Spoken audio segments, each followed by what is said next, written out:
This is a free sample of the book How to Talk to 9's and 10's by Cairo Copeland. The first half of the book is posted right here on YouTube, free for everyone to listen to. If you like this content and want to hear or read the rest of it, or want to listen to it free of ads, visit reinventideal.com/talk.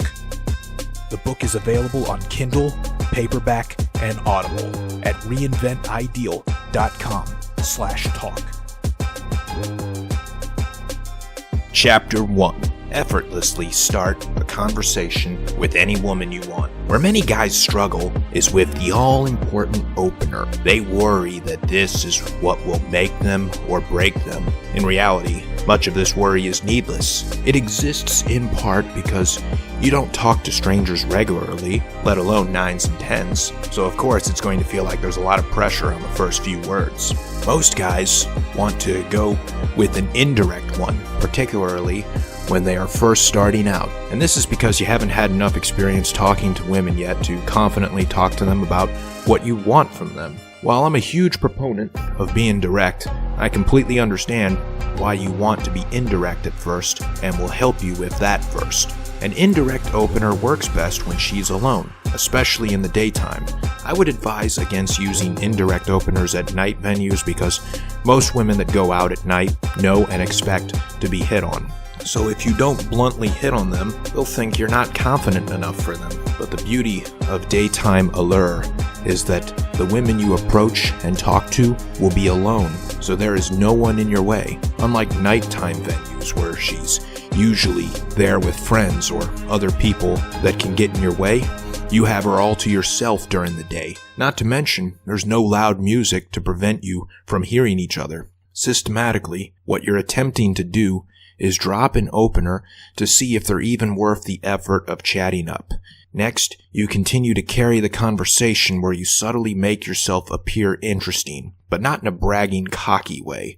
Finally, you hope to personalize the interaction and go 3 levels deeper to leave a favorable impression with her. What I want you to deduce from that is that the opener only serves as an icebreaker to get a conversation started.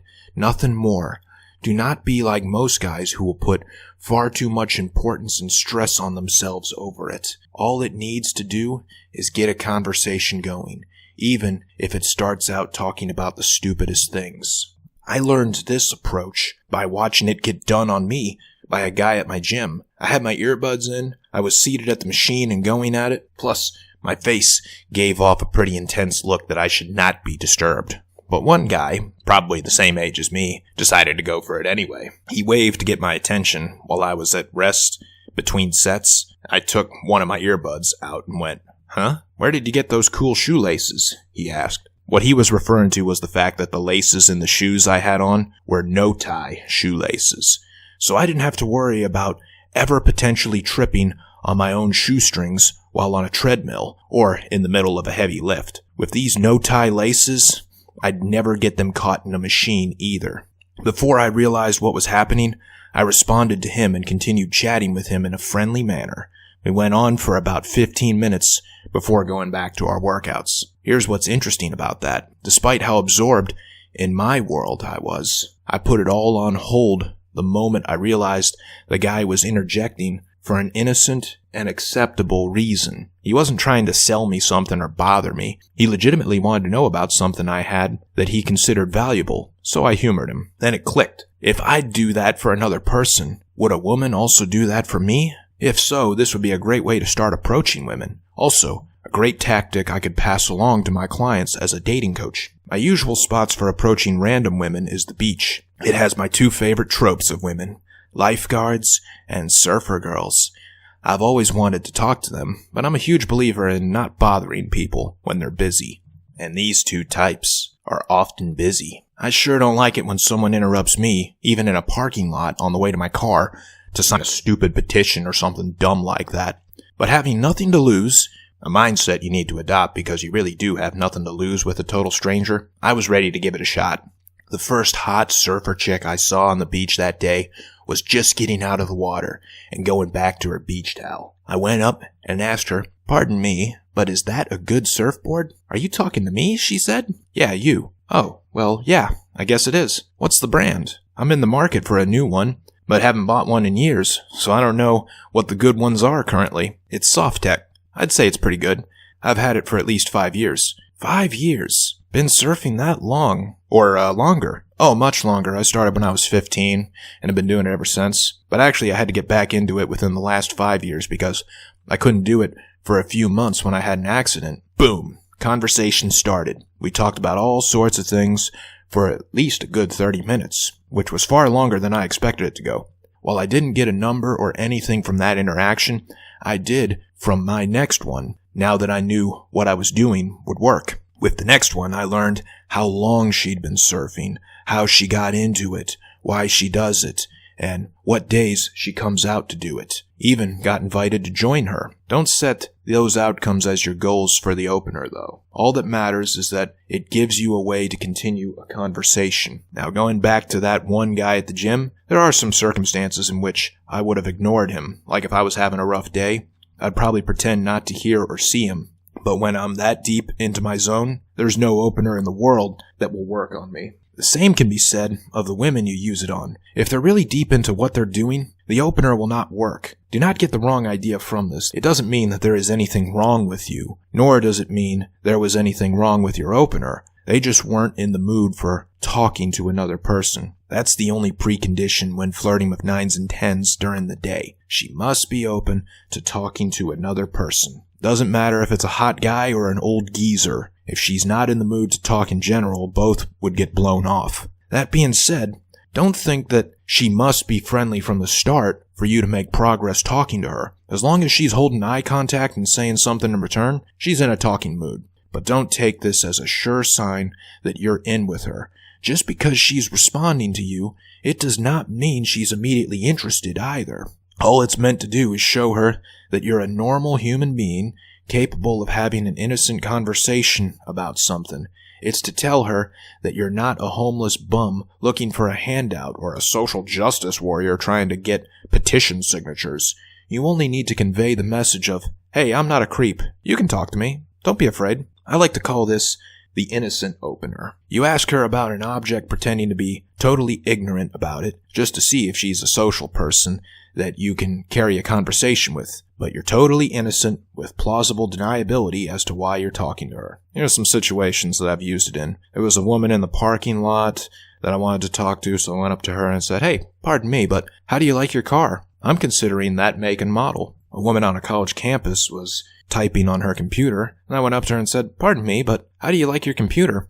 I'm looking for a new one. A woman was waiting outside the store, just standing by herself. I went up to her and said, pardon me, but are those good sunglasses? They sure look good. A woman with tattoos in a checkout line. I said to her, pardon me, but I really like your tattoos. Is the artist that did them in this area?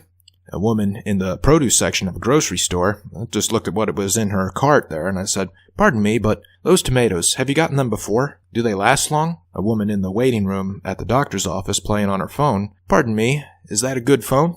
And a hot lifeguard on the beach. Pardon me, but are these waters safe? I'm scared to death of sharks. They all seemed like silly ways to start a conversation. Only an innocent fool would ask these questions and have no shame about showing another person how ignorant they were to ask, which is a key element.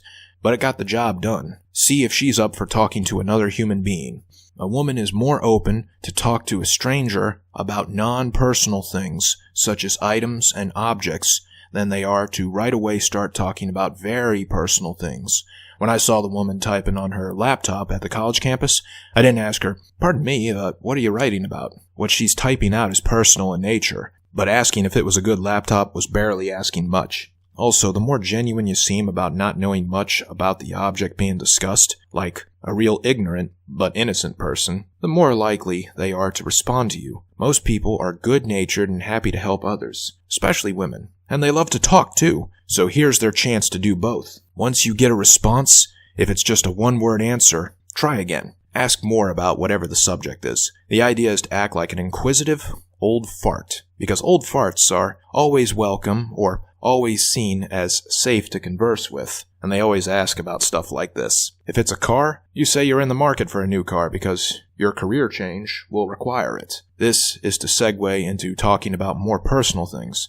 if she has any interest in you, then she'll ask about it. However, it is a great mistake to plan out the entire conversation before you make your approach because it guarantees you'll sound canned and unnatural. People can tell when you've scripted out things you say versus when you speak from off the top of your head. On talk radio and podcasts, you can notice a stark difference between when a host is speaking from their heart versus when they're reading a script, particularly for a sponsor's advertisement. This also serves as a screening tool. You don't want to be wasting your time with women who are unavailable, like ones in relationships or married. You also don't want to waste time with a woman who's not in a social mood. Women in these circumstances will likely not be open to having a conversation about anything with a man all by himself. The way to think about this is, if another guy tried to come talk to you, which is someone you have no sexual interest in, and you were in the mood to humor him, you'd certainly have no problem with a woman you find attractive doing the same thing. Similarly, a woman would not have a problem with an innocent talk with a non-threatening guy. If she's not open to this, then you know she's not open to meeting someone new. Thus, you won't waste time nor try hard enough to get burned bad. The only other way to tell if she's open is if she looks at you and makes direct eye contact. Maybe smiles too. But come on, how often does this happen in real life? You will want to refrain from making aggressive eye contact with her before attempting to open her. It takes the believability and innocence out of the opener. Remember that during the day, a woman does not expect to be approached. That's the reason to go indirect. She might have initial doubts about whether you're addressing her or not. She might ignore you at first and respond with what or huh? Now don't worry about these responses. In fact, expect them. But what you can do to prevent them is to speak audibly enough to be heard and also say, "Pardon me." Speaking loud enough to be heard in the distance between you and her will help tremendously. It gives her a reason to ignore the jitters you may have early on and are leaking out in your body language. These things are so easily noticed if you're speaking softly. So make sure you look her right in the eyes and raise the volume of your voice. You're not yelling at her, but speaking powerfully. Many guys speak quietly because they fear that other people are watching them and judging them. The best way to conquer this fear is to pretend that everyone that could be watching already thinks you're the biggest loser and dipshit with the smallest dick alive. They've already laughed their heads off at you. They've watched YouTube videos making fun of your approaches, and there is literally nothing to gain or lose with them. But the good news is that reality is never like the worst case movies we play in our minds. Breaking free from this phobia of social judgment will help you in all areas of your life. Plus, it will make you more confident and proud of yourself as a man going up to talk to women in a situation that most guys would be too afraid to even try. I say to use pardon me because it's better than excuse me. You say excuse me when you fart, but pardon is proper and sophisticated, but not stiff-necked. That's I beg your pardon. You don't want to use that. It serves as a social softener to let her know that you're not out to offend her. Without this, she may think you're talking on the phone with a Bluetooth. This also commits your mind to conversation mode because it immediately acknowledges the other person rather than expressing some random shit like, "God, it's hot out," or "Damn, it's crowded." Saying shit like this is hoping she'll do the work for you.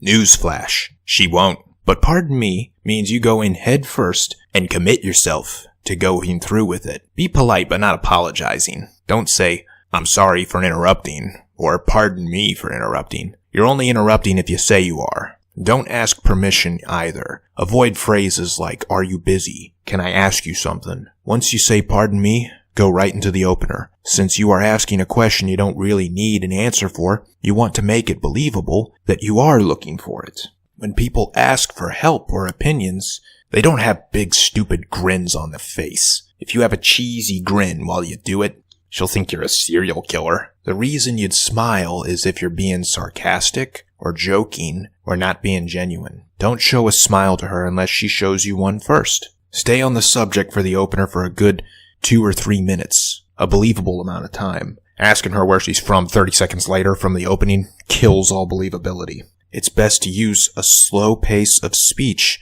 with a flat tone, maybe even a baritone. Do not stress any words in the opener because that only makes it look like you're auditioning for a Broadway show. You should stay flat until she varies her own tone. Do not worry about being flawless and having well-rehearsed, long conversational contributions at the tip of your tongue. This gels Women that you've rehearsed all this because you're out on the prowl, looking for easy broads to fall for your routines.